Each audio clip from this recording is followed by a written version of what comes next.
सामने यहाँ विराजमान हूँ और आज से 21 दिनों तक, 21 जून तक मैं आपके सामने इस विश्व के पंचम मूल जगत गुरु श्री कृपालु जी महाराज की इच्छा अनुसार ही उनके सिद्धांतों का वर्णन करूंगा, उसका प्रवचन करूंगा और आप सबसे ये आशा रखूंगा कि आप इस अवसर का पूर्ण लाभ उठाएं, क्योंकि हमारे महाराज जी समन्वयाचार्य थे, इसलिए इस प्रवचन में सब सिद्धांतों को रख करके उसका समन्वय किया गया है। और क्योंकि ये प्रवचन धारावाहिक है, इसलिए प्रतिदिन सुनने से इसका लाभ अधिक होगा। अगर आप प्रवचन थोड़ा सा भी छोड़ दें तो ऐसा संभव है कि अधूरी बात सुनने पर आपके मन में कुछ संशय आए। इसलिए मेरी आपसे प्रार्थना है कि आप धैर्यपूर्वक इस पूरी श्रृंखला का आनंद लेकर इस अवसर का लाभ उठाएं। अब मैं युगल सरकार श्री महाराज जी और जगन्नाथ भगवान का ध्यान करते हुए अपने प्रवचन का प्रारंभ करने जा रहा हूँ।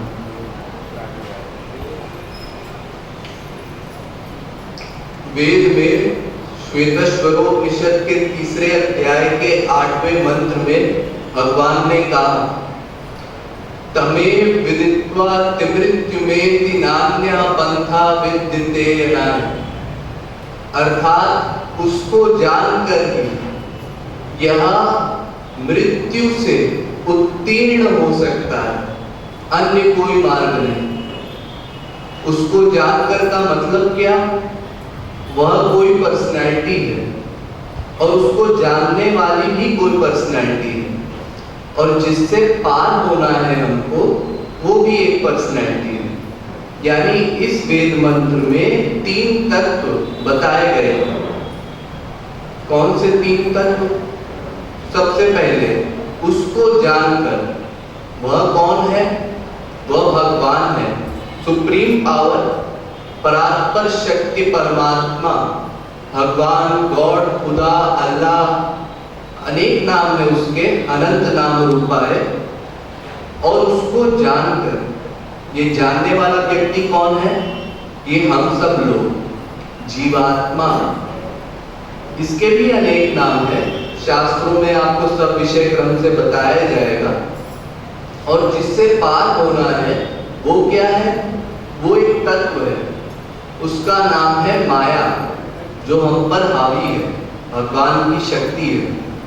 अर्थात ये वेद मंत्र कहता है कि उस भगवान को जानकर ही यह जीव मृत्यु से यानी माया से उत्तीर्ण हो सकता है, अन्य कोई मार्ग नहीं।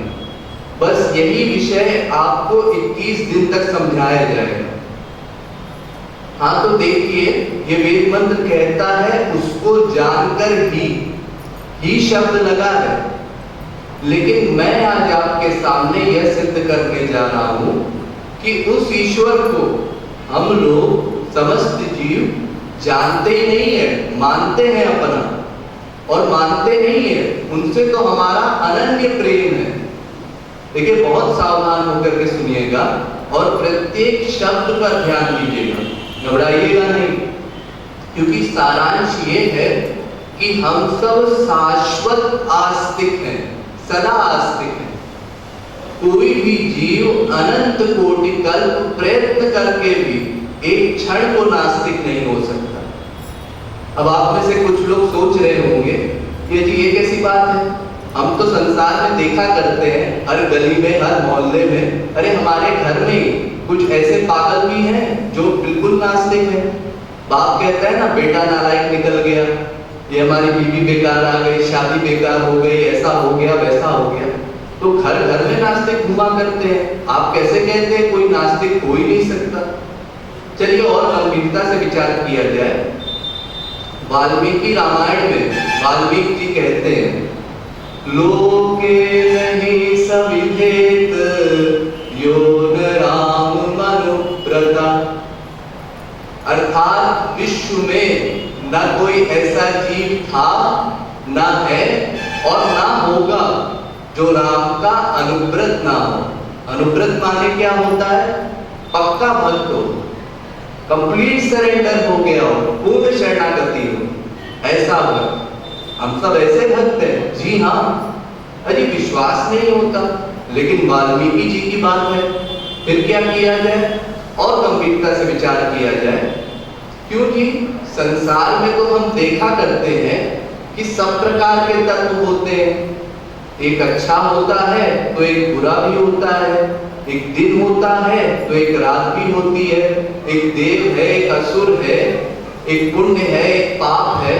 संसार में सर्वत्र दो दो पार्टी साथ है। फिर आप कैसे कहते हैं कि सब आस्तिक ही हैं और प्रयत्न करके भी कोई नास्तिक नहीं हो सकता? और गंभीरता से विचार करते हैं।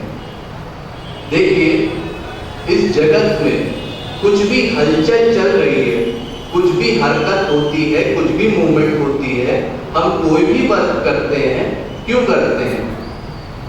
हम दो ही प्रकार से वर्क कर सकते हैं।